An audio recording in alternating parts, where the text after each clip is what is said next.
যে মানুষটার এক হুঙ্কারে ইসরায়েলের মতো দেশ তারা তাদের বুকে কাঁপন ধরে গেছে।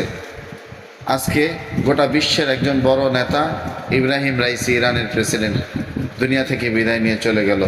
আমরা দোয়া করি আল্লাহ তাআলা যেন আল্লাহর এই বান্দাকে জান্নাতের সুউচ্চ মাকাম দান করে। আমরা সকলে দোয়া করব এবং গোটা বিশ্বের মুসলমানদের বন্ধু হিসাবে গোটা বিশ্বের মুসলমানদের পক্ষে কথা বলার জন্য আল্লাহ তাআলা যেন একজন ভালো নেতা মুসলমানদেরকে আল্লাহ তাআলা যেন তৈরি করে দেন।